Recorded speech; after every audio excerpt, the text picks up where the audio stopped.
Saints' Day. It's a day of remembrance, a day of celebration.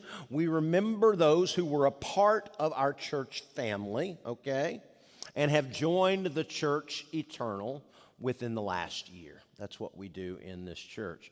And we remember not only those who were a part of our church, this church, but we remember those who are part of our story.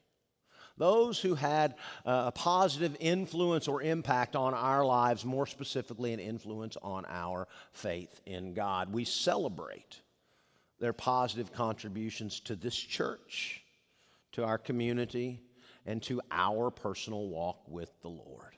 So I ask you, who are you remembering today?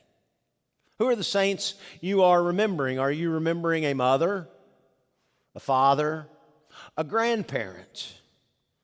Are you remembering and giving thanks for a pastor, a youth minister, a Sunday school teacher, church usher? Maybe a neighbor down the street who took you to Vacation Bible School with their children. Who are you remembering today and celebrating?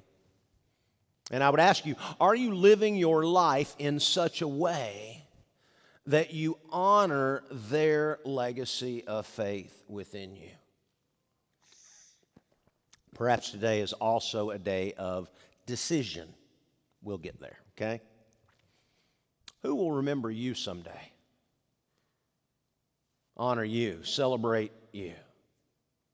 I get a little choked up as I name those people, those different categories, because for me, I have a very specific person in mind whenever I say the usher of the church. I may have told you about Glenn, the church I grew up in. In those days, we called it mentally retarded. Glenn was my father's age. He grew up with my father, and he was an usher in the church for as long as I can remember.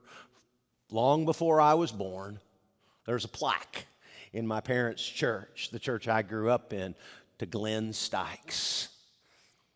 And I remember distinctly, earliest memories, being handed a bulletin before I could even read by a shaky hand that would say, me glad you here, and hand me a piece of candy.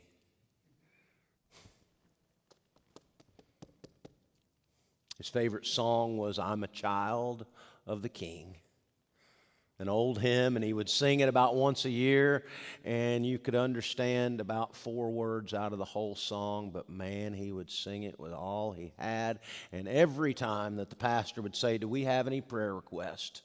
Glenn would stand up and say, please pray for my sister Mary and her husband. They don't know the Lord. Every single time. Our scripture today